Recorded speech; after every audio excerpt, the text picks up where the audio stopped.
अभी हम लोग एक इंपॉर्टेंट टॉपिक पढ़ने वाले हैं जिसका नाम है वॉल्यूम डेंसिटी। ये लेक्चर नंबर 9 है। ठीक है, ये क्या होता है इसको हम समझते हैं। एक फार्मूला यहाँ पे लिखते हैं, बहुत डिटेल में नहीं जाएंगे, फार्मूला से ही क्लियर हो जाएगा। ठीक है, देखो वॉल्यूम डेंसिटी जो है उसको रिप्रेजेंट करते हैं रो भी से। रो भी इसका फार्मूला होता है weight of average number of atoms divided volume of unit cell. Average number of atoms का वेट क्या है एक यूनिट सेल में। एक यूनिट सेल में एवरेज नंबर ऑफ एटम्स का वेट कितना है, इसी को बोलते हैं हम वॉल्यूम डेंसिटी। ठीक है बच्चों, ये मेरा फॉर्मूला ध्यान रखना। अब देखो तो यहाँ पे बिना जो यहाँ पे जो लिखे wait of average number of atoms, इसके बराबर ये होता है weight of average number of atoms, इसके बराबर होता है average number of atoms into atomic weight divided Avogadro number. इसके बराबर जो होता है ये होता है, ये क्या है, average number of atoms into atomic weight divided Avogadro number. इसको बच्चों यहां पुट करोगे, यहां ऊपर में, यहां पे ये ऐसे कैसे रहना दो, इसके जगह जो है ये पुट कर दो पूरा। अब यहां पुट करोगे तो देखो तो इसको यहां पुट करोगे तो ये फॉर्मूला बनेगा, ये फॉर्मूला बनेगा। देखो तो एवरेज नंबर ऑफ एटम्स को हम लिखे हैं N average into atomic wait को हम लिखे यहाँ पे एटॉमिक वेट डिवाइड में देखो तो ये आ जाएगा एवोगाड्रो नंबर, यहाँ पे Avogadro number into volume of unit cell को हम कुछ नहीं किए, वैसे रहने दिए।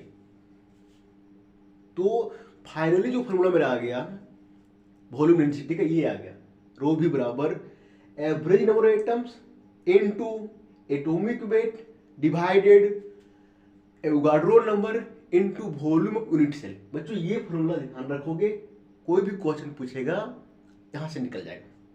ठीक है, ये मेन फॉर्मूला हो गया। ठीक है बच्चों, आगे चलते हैं। ठीक है, देखो तो जो एवरेज नंबर एटम्स होता है वो हम पिछली क्लास में बता चुके हैं, फिर भी हम रिकॉल कर देंगे। ठीक है, जो एटॉमिक वेट होता है वो देखो, एटॉमिक वेट जो होता है वो क्या करते हैं, एटॉमिक वेट जो होता है उसको, उसका यूनिट क्या होता है, या तो एएमयू होता है या तो ग्राम पर मोल होता है। जैसे सोडियम है, सोडियम क्या लिखते, सोडियम का एटॉमिक वेट क्या होता है 23 ग्राम पर मोल, या तो फिर हम लिखते हैं 23 एएमयू। ठीक है, तो एएमयू भी रिप्रेजेंट कर सकते हो या तो ग्राम पर मोल भी लिख सकते हो। ठीक है, एवोगाड्रो नंबर क्या होता है 6.023 इंटू 10⁻23 एटम्स पर मोल, तो फिर अगर मॉलिक्यूल है तो मॉलिक्यूल्स पर मोल लिखते हैं। ठीक है, तो ये तो पता ही है ना। अब देखो तो इसका यूनिट क्या होगा, है ना, कभी कभी यूनिट पूछ देता है। इसका बच्चों यूनिट जो होगा वो होगा, ऊपर का हो जाएगा ग्राम और नीचे वॉल्यूम ऑफ यूनिट सेल, है ना। यूनिट सेल का जो यूनिट होता है, जिस यूनिट सेल क्या क्यूब होगा ना, इस टाइप का क्यूब, है ना। और क्यूब का यूनिट क्या होता है सेंटीमीटर क्यूब, तो यहाँ पे जो यूनिट होगा वो ग्राम पर सेंटीमीटर क्यूब होगा। बच्चों देखना ये मेरा सीजीएस यूनिट है। अगर एसआई लोगे तो क्या होगा केजी पर मीटर क्यूब, केजी ऊपर में नीचे मीटर क्यूब। ठीक है, अब देखो एटॉमिक वेट तो पता रहता है ना, सोडियम का क्या होता है, मैग्नीशियम क्या होता है, बहुत बार क्या होता है कि कॉपर का दे दिया तो फिर प्लेटिना का दे दिया, तो उसका लिखा रहता है। जो कि थोड़ा सा टफ है वो लिखा क्वेश्चन में दिया हुआ रहता है, जो आसान है वो नहीं दिया रहता है। ठीक है, अब देखो यहाँ क्वेश्चन उठता है एवरेज नंबर ऑफ एटम हम क्या लेंगे। ठीक है बच्चों, इसके पहले जो लेक्चर है उसमें हम simple cubic, SC, FCC, BCC पढ़ा चुके हैं, बता चुके हैं, और उसमें हम एवरेज नंबर ऑफ एटम्स निकाल चुके हैं। देखो तो फिर भी रिकॉल कर देते हैं, ध्यान रखना। एवरेज नंबर ऑफ एटम जो होता है फॉर एससी सिंपल क्यूबिक के लिए वो 1 होता है, बीसीसी बॉडी सेंटर्ड क्यूबिक के लिए वो 2 होता है, एफसीसी फेस सेंटर्ड क्यूबिक के लिए वो 4 होता है। ठीक है, इसका पूरा हम रिलेशन निकाले हैं पिछले वाले वीडियो में, वहां पे जाकर देख सकते हो। ठीक है, simple cubic, body centred cubic और फेस सेंटर्ड क्यूबिक, है ना। एक क्वेश्चन करेंगे, इसको ध्यान से समझना, बाकी जितने भी क्वेश्चन आएगा वो क्लियर हो जाएगा, कर लोगे। एक क्वेश्चन यहाँ पे लिए देखो इधर, है ना, इसको हम करते हैं। देखो कॉपर है एफसीसी स्ट्रक्चर, कॉपर, एक कॉपर है, कॉपर कौन सा स्ट्रक्चर रख रहा है FCC. Its atomic radius is 1.28 angstrom. Copper जो एटम है उसका जो है एटॉमिक रेडियस जो दिया है वो 1.2 एंगस्ट्रॉम दिया है। एंड एटॉमिक मास इज 63.5, सिर्फ ये लिखा हुआ है। अब देखो कॉपर का दिया हुआ एटॉमिक मास दिया हुआ है 63.5, यूनिट में अपने से ले लेंगे, क्या ले लेंगे, ग्राम पर मोल, तो फिर एम। यहाँ पे पूछा है the density of copper will be, copper का डेंसिटी क्या होगा, मतलब ये पूछ रहा है रो में। ठीक है, फॉर्मूला क्या होता है बच्चों, देखो तो ये पूरा कंप्लीट फॉर्मूला ये होता है, एन एवरेज यहाँ पे है, एटॉमिक वेट दिया है, देखो कितना दिया 63.5, और 63.5 हम क्या लेंगे, ग्राम पर मोल। ठीक है, नीचे क्या होता है, एक ऑर्डर नंबर, ये भी हम लोग को पता रहता है 6.023 into 10⁻23 into volume of unit cell, है ना। अब देखो सिंपल क्यूबिक, देखो यहाँ पे simple cubic, body centre cubic, FCC, तीनों क्यूब है। अब क्यूब का वॉल्यूम क्या होता है, इस टाइप से, ये क्यूब है, क्यूब का वॉल्यूम क्या होता है, अगर साइड ये हो तो वॉल्यूम जो होता है ए क्यूब होता है ना। और बच्चों थोड़ा ध्यान देना, यहाँ पे लिख दिया है कॉपर जो है वो कॉपर है एफसीसी, कॉपर जो है वो एफसीसी स्ट्रक्चर रखता है। और एफसीसी में क्या, एफसीसी में एटम कहां होता है, कॉर्नर में होता है, प्लस कहां पे होता है, सेंटर ऑफ द फेस, यहां पे फेस के सेंटर में होता है, इस टाइप से होता है। ठीक है, तो बच्चों यहां पे एटम 1 2, यहां पे देखो एटम जो है पूरा इफेक्टिव एटम जो होता है वो 4 होता है एफसीसी में, बीसीसी में जो होता है 2 होता है। तो अगर ये ध्यान नहीं भी है तो ध्यान ये रख लेना। ठीक है, और एक चीज और देखो, यहाँ पे एटम है, देखो ये क्या हो गया, ये हो गया मेरा यूनिट सेल का साइड का लेंथ, और इसके अंदर एटम का रेडियस होगा ना, देखो इस टाइप से आर, जो कि मैग्नीफाई करके दिखाएंगे तब दिखेगा रेडियस मेरा। अब देखो तो हर सिंपल क्यूबिक में, एफसीसी में, बीसीसी में, सभी में हम ये रेडियस, एटम का रेडियस और जो ये साइड है इसके बीच हम रिलेशन निकाले हैं, पिछले वीडियो में देख लेना। ठीक है, तो वो ध्यान में होना चाहिए कि सिंपल क्यूबिक में एटॉमिक रेडियस और यूनिट सेल का जो लेंथ है उसके बीच रिलेशन क्या होता है, बीसीसी में क्या होता है एटॉमिक रेडियस और यूनिट सेल के लेंथ के बीच क्या रिलेशन होता है, एफसीसी में क्या होता है, तीनों का जो है वो ध्यान में होना चाहिए। ठीक है बच्चों, अब देखो एन एवरेज जो होता है एफसीसी का वो कितना होता है, देखो तो 4 होता है। ठीक है बच्चों, कभी कभी ना सिर्फ मैग्नीशियम लिखा रहता है, सोडियम लिखा रहता है, उसको पता होना चाहिए कि वो एफसीसी में आता है, बीसीसी आता है, लेकिन इतना टफ पूछेगा नहीं। यहाँ पे तुम लोग को जो एग्जाम में सिर्फ यहाँ पे लिख देगा कि it is BCC structure, FCC structure और एससीएच। अगर यहाँ पे बीसीसी लिखा रहता है तो एन एवरेज हम लेते हैं, यहाँ पे 4 एफसीसी, एन एवरेज 4। अगर यहाँ बीसीसी लिखा रहता है तो हम लेते हैं यहाँ पे 2। अगर एससी लिखा रहता है तो हम यहाँ पे लेते हैं 1, क्योंकि एससी के लिए कितना 1 है ना। और बच्चों ध्यान रखना, एफसीसी में एटॉमिक रेडियस और क्यूब का लेंथ जो होता है उसके बीच जो रिलेशन होता है ये होता है ये। ठीक है, आर बराबर ये √2/4, यहां पे आर क्या है मेरा एटॉमिक रेडियस। हाँ देखो तो यहां पे एटम का रेडियस दिया गया है। ठीक है, यहां पे कभी कभी हो सकता है कि डायरेक्ट दे दे लेंथ ऑफ यूनिट सेल, तो देखो तो आर बराबर ये √2/4। अगर हमको क्यूब का वॉल्यूम निकालना है, वॉल्यूम ऑफ यूनिट सेल यहाँ पे है निकालना है, तो क्यूब का वॉल्यूम क्या होता है, ए क्यूब होता है, तो ये यहाँ पे निकालेंगे तो इधर 4r/√2, तो ए क्यूब करोगे तो हो जाएगा 4r/√2 का पूरा क्यूब करना पड़ेगा इस टाइप से। ये बराबर 4r/√2, ये हो गया वॉल्यूम किसका, एफसीसी का, एफसीसी फेस सेंटर क्यूबिक। ठीक है, ये रिलेशन जो होता है, एक बीसीसी में रिलेशन निकाले हैं, आर और ए के बीच में क्या होता है, एसएससी भी निकाले हैं, है ना, वो ध्यान में होना चाहिए। अब देखो तो एन एवरेज 4 है। ठीक है, जो वॉल्यूम होगा यूनिट सेल का वो ए क्यूब होगा, ए क्यूब जो है यहां से ये निकालेंगे तो 4r/√2, हाँ बाहर में क्यूब। एटॉमिक रेडियस दिया है तो यहाँ पे दिया है ना। अब देखो तो एटॉमिक रेडियस जो है 1 दिया है, 1.28 एंगस्ट्रॉम दिया है, तो क्या होता है 1.28 इंटू एक एंगस्ट्रॉम में क्या होता है 10⁻10 मीटर। इसको सेंटीमीटर चेंज करोगे तो क्या होगा 1.28 इंटू 10⁻8 आ जाएगा ना, 8 सेंटीमीटर, क्योंकि 1 मीटर में कितना होता है 10⁻2 सेंटीमीटर। देखो तो रेडियस हो गया, वो आ गया 1.28 इंटू 10⁻8 सेंटीमीटर। एटॉमिक वेट कितना दिया, देखो दिया 63.5 दिया। इसको हम ले लेते हैं, इसका यूनिट ले लेते हैं ग्राम पर मोल। ठीक है। देखो देखो ये एन एवरेज पता चल गया, एटॉमिक हम लोग को पता है दिया हुआ है, एवोगाड्रो नंबर जो है पता है, और ये वॉल्यूम यूनिट सेल, इस रिलेशन से निकालिए 4r/√2 क्यूब। ठीक है, सबका वैल्यू पुट करता हूं। देखो एन एवरेज कितना है 4 एटम यहां लिख दिए। अब देखो तो एटॉमिक वेट कितना है 63.5 ग्राम पर मोल, 63.5 ग्राम पर मोल। नीचे एवोगाड्रो नंबर ये कितना होता है 6.023 × 10⁻23 एटम्स पर मोल। यहाँ पे एटम बच्चों मोलिक्यूल भी होता है, लेकिन यहाँ एटम का बात कर रहे हैं, एटम दिया इसलिए एटम्स पर मोल। और यहाँ पे यूनिट सेल का जो वॉल्यूम होता है ए क्यूब होता है। क्या होता है ए क्यूब, है ना। क्यूब का वॉल्यूम क्या होता है, क्यूब होता है ना, ए क्यूब होता है ना, लेंथ का क्यूब कर देते हैं। अब देखो आगे एटम कट जाएगा, पर मोल कट जाएगा। यहाँ पे 4 × 63.5 ये ग्राम यहाँ पे बचेगा, ग्राम रहने दिए। नीचे 6.023 × 10⁻23। अब देखो ये की जगह हम क्या लिख सकते हैं, यहाँ से क्या निकालें 4r/√2 और फिर क्यूब।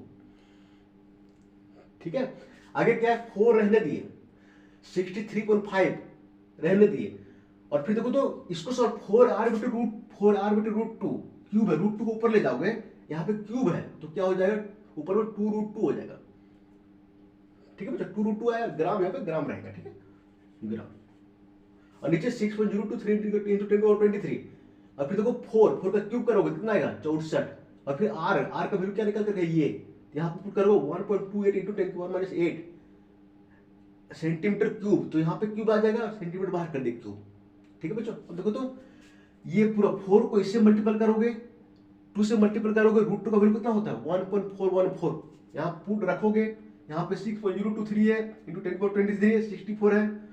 और इसको बच्चों देखो 1.28 × 10⁻8 है, तो यहाँ क्यूब लगा हुआ है, ये हो जाएगा 10⁻24। और इसको 1.28 × 1.28 करोगे, है ना, पूरे को सॉल्व करोगे, है ना, तो जो वैल्यू आता है वो आता है रो भी बराबर 8.9 × 10⁻³ ग्राम पर सेंटीमीटर क्यूब।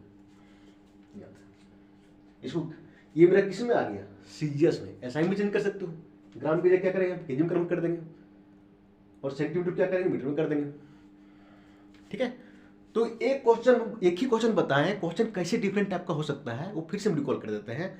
यहाँ पे देखो डायरेक्ट, यहाँ पे कॉपर, यहाँ पे डायरेक्ट देगा बीसीसी एफसीसी एससी डायरेक्ट दे देगा। तो नंबर एटम जो है हमको पता होता है, एससी में क्या होता है, एफसीसी में क्या होता है, बीसीसी में क्या होता है। यहाँ पे देखो जो इट्स एटॉमिक रेडियस यहाँ पे चेंज कर सकता है क्वेश्चन को सिंपल करने के लिए। हो सकता है यहाँ पे डायरेक्ट दे दे the length of unit cell, ये दे दे, ये डायरेक्ट यहाँ पे।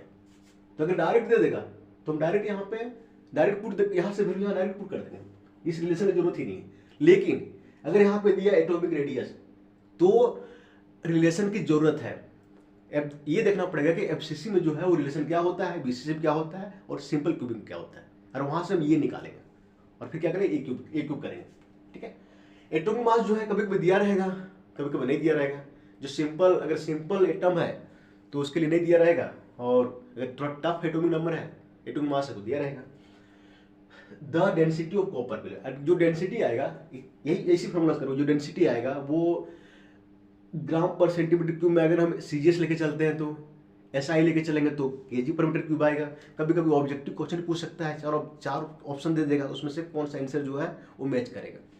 ठीक है, तो बच्चों एक क्वेश्चन इसको ध्यान से करो, 3-4 बार करो, है ना, इससे क्वेश्चन आएगा फिर निकल जाएगा। ठीक है, इस फॉर्मूला को ध्यान रखो।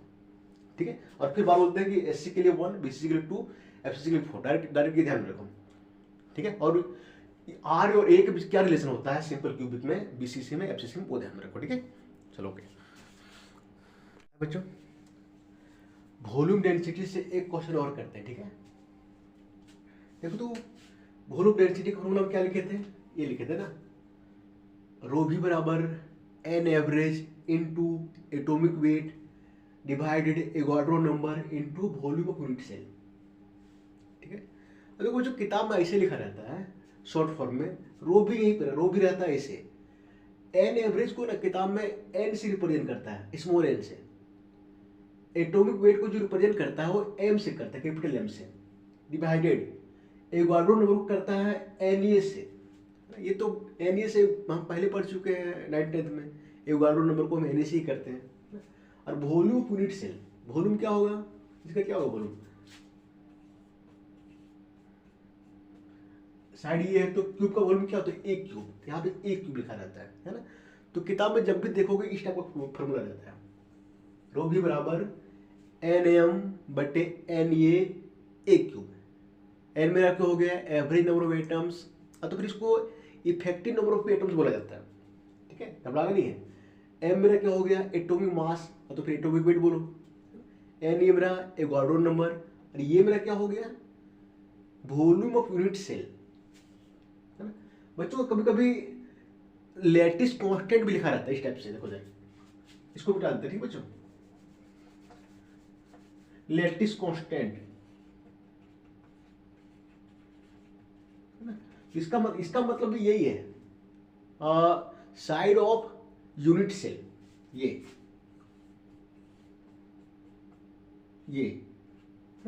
तो लैटिस कांस्टेंट मतलब क्या है, कभी कभी ये भी लिखा रहता है unit cell dimension, unit cell dimension, है ना। तो सबका मतलब यही होता है, इसका मतलब भी ये है कि side of unit cell, side of cube, इसका मतलब भी साइड ऑफ क्यूब, तो घबराना नहीं है।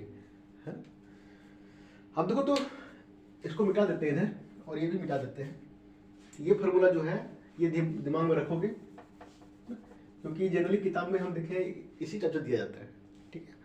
अब देखो बच्चों यहाँ पे क्वेश्चन लिए हैं, देखो the density of copper is 8980 kg पर मीटर क्यूब, 8980 kg पर मीटर क्यूब कॉपर है जिसका डेंसिटी इतना दिया है। एन यूनिट सेल डायमेंशन मतलब क्यूब का लेंथ दिया है, कितना है 3.6 angstrom. Atomic weight of copper is 63.54 दिया है। Determine crystal structure, atomic radius and interplanar space, तीन चीज यहां ज्ञान करना है ना। पहला कि कॉपर जो होता है वो उसका स्ट्रक्चर क्या होता है, बोलने का मतलब वो बीसीसी है, एफसीसी है कि एचसी है। इसके पहले हम एक क्वेश्चन में लिए थे ना, पहले क्वेश्चन में वहां पे कॉपर क्या था, एफसीसी था। अब ये कैसे पता करेंगे कि ये एफसीसी आएगा, क्या आएगा, हम क्या करेंगे, नंबर ऑफ एवरेज एटम निकालेंगे। अगर 4 एफसीसी के लिए नंबर ऑफ एवरेज एटम कितना होता है 4, अगर 2 आएगा तो सिंपल क्यूब होगा, सॉरी अगर 2 आएगा तो बीसीसी होगा, अगर 1 आएगा तो सिंपल क्यूब होगा। देखो बच्चों ये फॉर्मूला जो है वो हम लगाते हैं, ये देखो तो ये यहां लिखते हैं, वी नो एन एम बटे एन ए। अब देखो बच्चों यहाँ डेंसिटी जो दिया है, गिवन दैट डेंसिटी जो दिया है वो 8980 केजी पर मीटर क्यूब दिया है। ये मेरा क्या है देखो तो एसआई में, ठीक है। एटॉमिक वेट क्या है देखो तो 63.54, एटॉमिक वेट हम किसी रिप्रेजेंट कर रहे हैं एम से, एम देखो 63.54 ग्राम पर मोल हम बोले थे लेने के लिए, है ना। अब ग्राम को जो चेंज करो केजी में तो आएगा 63.54 × 10⁻³ केजी पर मोल आएगा। इसको ये तो एसआई में था, इसको हम एसआई में चेंज कर लिए, है ना। जो एटॉमिक रेडियस दिया है, जो यूनिट सेल डायमेंशन दिया है, ये सॉरी एटॉमिक रेडियस नहीं, side of length, sorry side of cube, है ना, क्यूब का लेंथ।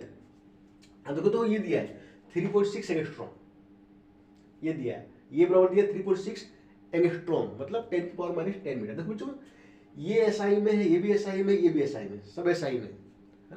तो इससे को यहाँ हम सब एसआई में ले लिए। फायदा यहाँ क्या है कि आगे जो है हमको यूनिट लिखने की जरूरत नहीं है।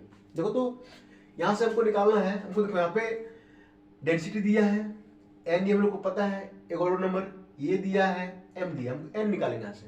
एन का फॉर्मूला क्या होगा, एन रहने दो, ये इधर मल्टीपल करो, रो भी into n A into a cube, और एम को डिवाइड करो, एम नीचे आ जाएगा। रो भी कितना है मेरा 8980 इंटू एन ए कितना होता है 6.023 × 10⁻23 इंटू ए का वैल्यू कितना है 3.6 × 10⁻10 क्यूब हो जाएगा यहाँ पे 3 डिवाइडेड एम कितना दिया है 63.54 × 10⁻³ केजी पर मोल। मतलब सब हम यहाँ पे एसआई मिले चुके, यूनिट लिखने की जरूरत नहीं है, ठीक। अब बच्चों हम लोग इसके पहले जो क्वेश्चन हम पढ़े थे उसमें कॉपर क्या दिया था, क्वेश्चन में दिया था कॉपर क्या था मेरा एफसीसी, और एफसीसी कंडीशन क्या होता है उसमें एवरेज नंबर ऑफ एटम कितना होता है 4। देखो तो इसको सॉल्व करोगे ना, देखो सही से सॉल्व करना, एन बराबर जो आएगा वो आएगा 3.914, लगभग इसको हम लिख सकते हैं 4। तो एवरेज नंबर ऑफ एटम्स कितना आ गया 4। अगर 4 आता है किसी का average number of atom, average number of atom को इफेक्टिव नंबर ऑफ एटम बोलते हैं, ठीक है। तो 4 आता है तो क्या होता है एफसीसी होता है। इसका मतलब क्या है, कॉपर जो है मेरा एफसीसी है, ठीक है। पहला हम निकाल लिया। दूसरा ये निकालना है कि एफसीसी में जो एटम है, कॉपर एटम है, उसका एटॉमिक रेडियस क्या होगा। तो इसके लिए हमें जानना पड़ेगा कि एफसीसी में एटॉमिक रेडियस और लैटिस कांस्टेंट के बीच रिलेशन क्या होता है। रिलेशन पिछले क्वेश्चन को पहली बार हम लिखे थे, है ना, ये लिखे थे। तो बोलते हैं आर बराबर a√2/4, ये लिखे थे ना। एफसीसी के लिए यही रिलेशन होता है, आर और ए के बीच में। हम क्या निकाले, एटॉमिक रेडियस निकालना है। देखो तो ये दिया है 3.6 × 10⁻⁻⁰, √2 का वैल्यू 1.414 डिवाइडेड 4। बच्चे इसको सॉल्व करोगे पूरे तो 1.28 एंगस्ट्रॉम आ जाता है एटॉमिक रेडियस। पिछले क्वेश्चन में एटॉमिक रेडियस डायरेक्ट दिया था, वहां पे भी समथिंग यही वैल्यू था। हल्का हो सकता है कि 1 पॉइंट आगे पीछे रहा होगा, ठीक है। तो यहाँ पे तो देखो तो एफसीसी आ गया, इसलिए ये हम रिलेशन लगाए। अगर हम बीसीसी यहाँ पे आता, अगर मान लो 2 आता था तो यहाँ पे लिखते हैं बीसीसी। और बीसीसी के लिए जो रिलेशन होता है आर और ए के बीच में वो डिफरेंट होता है। अगर यहाँ पे 1 आता तो यहाँ पे लिखते हैं सिंपल क्यूबिक, और उसके लिए जो रिलेशन होता है आर और ए के बीच में वो डिफरेंट होता है। हम पिछली वीडियो में बता चुके हैं, ध्यान रखना उसको। अब देखो तो एक क्वेश्चन और आगे दिया है, इंटरप्लेनर स्पेस निकालना है, और ये इस टाइप से दिया है। इसको हम क्या बोलते हैं, मिलर इंडिसेस। मिलर इंडिसेस दिया है 110। अब मिलर इंडिसेस को देखो तो 110 दिया है, इस टाइप से एच के एल। एच की जगह जो है वो 1 है, के की जगह कितना है 1 है, और एल की जगह 0 है। अब देखो तो 4110 इसका निकालना है इंटरप्लेनर स्पेस। देखो तो इसको इंटरप्लेनर स्पेस को रिप्रेजेंट करते हैं डी स्केल से, है ना। ये हो गया इंटरप्लेनर स्पेस। जो फॉर्मूला होता है बराबर होता है ये by root under h² + k² + l²। ये क्या है मेरा, ये लैटिस कांस्टेंट है, यूनिवर्सल डायमेंशन, ठीक है। और h क्या है मेरा, मिरर इंडिसेस है। अब देखो ये का वैल्यू कितना है 1.28। एक मिनट बच्चों, एक मिनट 1.28 यहाँ पे नहीं होगा, 1.2 हम ये लिख दिया ना। ये का वैल्यू कितना दिया यहाँ पे 3.6 एंगस्ट्रॉम, 3.6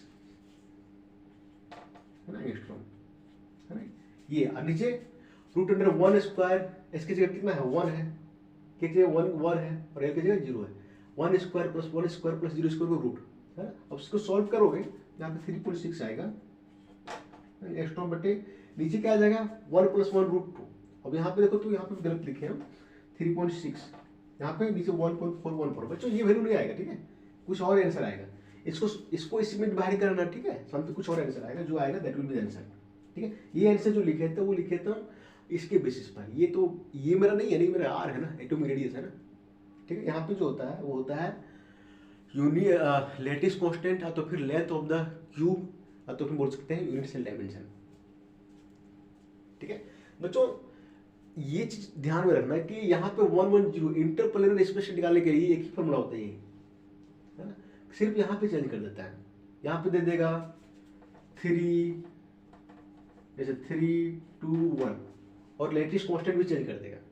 तो एच की जगह क्या लिखेंगे 3², के की जगह क्या लिखेंगे 2², और एल की जगह 1²। एक करके हम जोड़ देंगे। लैटिस कांस्टेंट अगर यहाँ पे क्या ये दिया है, कुछ भी दे सकता है, ऊपर में रखेंगे, सॉल्व करेंगे, जो आएगा that will be the answer. और आंसर जो आएगा तो मीटर में आएगा, तो सेंटीमीटर में आएगा, क्योंकि डी मेरा क्या है, एक टाइप का इंटरप्लेनर स्पेसिस क्या है, एक टाइप का डिस्टेंस है, ठीक है।